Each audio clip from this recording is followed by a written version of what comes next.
Hi everyone, I'm Chris O'Neill from Sew the Distance. Thank you for joining me for Cotton Cuts month 4 of the Puzzle Mystery Quilts for the Carnival edition. Now they did just come out with the new colors for the next quilt that they will be making, next mystery quilt, so you have to check it out on their website, but we're still working on this one and it's coming together really nicely. I did go ahead and make a scrappy version of this. I've been doing that every month too. I just take the measurements and make my own. I will show you the whole thing at the end, but here are the blocks for this month in the scrappy version. And you make 2 of these and 2 of these. But again, I'll show you it all together or up on the board with all the other pieces of the scrappy versions, along with the funnel cake version, which is the one I'm doing through Cotton Cuts. So let's get started building these blocks. As you know, I like to batch sew, so I'll put the pieces together, sew them, and then we'll start to build it. And because I batch sew, I go out of order with creating the pieces or components for these blocks. Because of that, on the screen you will see the list of the things that we're going to sew together first, and we're going to start with the half square triangles. Okay, here are all the pieces. I put them on 2 separate trays so we can stay organized. We're going to start by making the half square triangles. On the screen you'll see a list of all the half square triangles that we're going to make, what letters go with what letters, and all I do is put them together and get ready to sew them all together. So let's do that now. So these are all of our half square triangle units that are put together nice and neatly. There are 2 bundles that I have for E and C because we press them in different directions. So I kept them separate. I also make up these little cards. If you haven't seen these videos before, I use these little cards so I can clip them together and keep organized with it. Also, I like to clip my clips right here across the top so I'm not clipping on this bias edge as to not distort it. Next we're going to set up the flying geese too because I want to make sure that I, again, am sewing as much as I can all at once. So we're going to take the isosceles triangles right here and we're going to lay them here, and we do have some extra half square triangles. That's what these are for. And we're going to make sure we put these on the right orientation because this is important for the block. So C goes on this side and B goes on this side. So I believe this is C. And B is going to go on this side. And for these, I'm going to put these on a design board, which I have right here. And I learned to make these design boards from Fallon from Soviet Quilts. She has a tutorial on these, which is great. And it's a little fuzzy, but that's okay. I'm going to lay these down exactly as I'm going to sew them. Just like that. And I'm going to set these aside with my half square triangle units. These aren't exactly lined up. I'll line them up real nice and even when I get to the machine. Just want them all together for right now. The other thing that we are going to sew, since we are batch sewing, is the A and B units. So these 2 A units, the long ones here. Let me move this out of the way. And then we have the B units that are going to go on the end here. I'm just going to clip them. As you can see, we are completely ready to go to the machine. I'm going to move those up so I have everything on one board, make it an easier visual for you so you can see everything's ready to go. I'm going to go sew these using a scant 1/4 inch. Now we learned last time you have to use a scant with these pre-cuts, maybe a little short or I don't know. But a scant 1/4 inch makes it work. What is a scant 1/4 inch? It's slightly smaller than a 1/4 inch, so a little tinier, maybe like 1 or 2 threads over is it.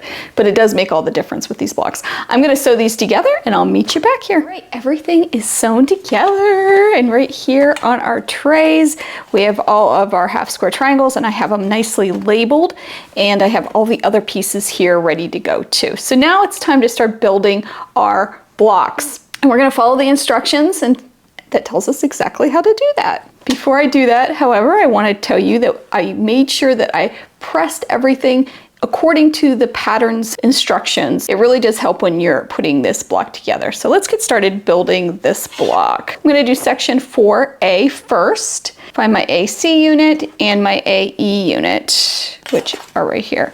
I need 2 of each.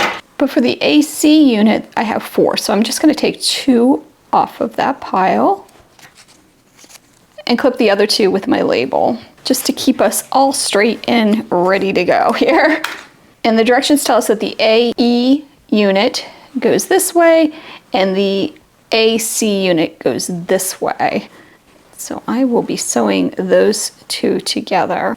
I'm going to do that now, and I'll meet you back here. Directions tell us to press towards the C unit, so I'm going to first set my C and then press towards the C, just like that. Looks like I'm out of steam or out of water, so I'm just going to give them a good spray. Okay, and this one's a little distorted. Looks like it's on, but it might have moved some, so I'm going to pay attention to that as I move forward with this block. All right, so I have those two done. Next, we're going to take our two flying geese from before and lay them like this, and we need to take our F units, which are right here, and they are going to be sewn to the right of these flying geese. I'm going to do that. I'm going to set those seams, and then we are pressing towards the B unit. So now we have these two units ready. Let's see. Oh, you know what? I forgot to put the B unit on this one. Whoops. Okay, so these two also get a B unit. Sorry about that. I missed this step. This is step 2 in 4A in the instructions, if you're following along. So I need these guys. So these are the ones that go with the flying geese. These are the ones that go with the half square triangles we put together. Oh, totally getting messed up, sorry. Put these two together, and I'm going to sew scant 1/4 inch down the sides. And these also are being pressed towards the old piece, so not the new piece that we just did. And yes, I do use water on my mat. I know a lot of people don't, but I do. Now we're just about ready to put these together. We need this unit too. The flying geese unit goes at the top. I'm going to do one at a time. And then it goes like this. And then this unit goes here. So we're getting like an arrow type of thing going on. I'm going to grab my design board so we can lay these out. Okay, so we're going to make 2 of these. And when I'm making 2 of a unit and using a design board, I just layer them just like that. Now my guess is these will nest together, and it looks like they will. So I'm going to put right sides together. This is going to nest. I'm going to sew this, and then I'm going to sew the bottom one to this unit. And we're going to be done with these units. So unit 4A, we'll move on to units 4B. It's not the completed block like I thought. We do have to add another piece, so let's make that unit. We need 2 units that are E and C, with E facing that direction. I'm going to double check. Yes, it needs to go this way.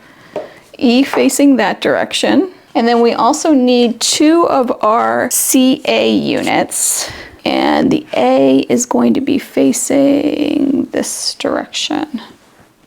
And we are going to sew these together. So I'm going to sew this to this and this to this. Next, we take this piece, this guy, and this one goes down here. And we are on step 7-3. So just if you're keeping up, that's where we're at. And I'm going to place these right sides together, and I'm going to stitch my scant 1/4 inch. Set those seams, and they get pressed. It doesn't say which way these get pressed. Okay, I'm going to press them to the new piece, and we'll see how that goes. Maybe it doesn't matter. All right, now we adjoin these to our first unit. They go right over here like this. Look at that. Oh my goodness. Okay. Yeah, I guess it doesn't matter which way that gets pressed. But these all line up beautifully. So I'm going to sew this unit to this unit. I'm going to do that with both of these. We're going to just press those seams, set them, and press them. The block is neat. I like the way it's turning out. I don't always love them, but this one's growing on me, and this colorway is growing on me because I wasn't sure if I'd like it or not, but I'm liking it. All right, now the A units are done. Woohoo! Okay. So now we can start on the B units, and the B unit is much easier. We are going to take 2 of the AB and 2 of the BC units, half square triangles. Okay, so 2 of these. And actually I'm going to get my design board because I can kind of see what's coming up here. Oh, this is an AB, AB, and a BC. So these will be sewn right sides together.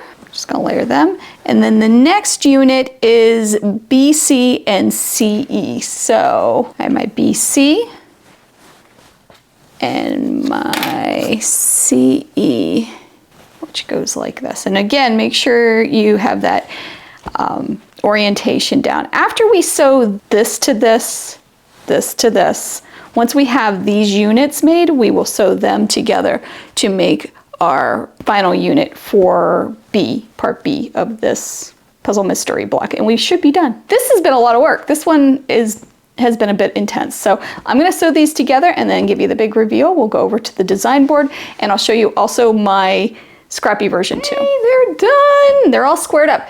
Big tip, square them up as you go. It says the size they're supposed to be on our sheet, the instruction sheet. Make sure you square them up now so you don't have to do all of them at the end. And that's what I did. I squared them up. So just making sure all the sizes are right and that all those threads that kind of fray out are gone. This is block A for month 4 and block B.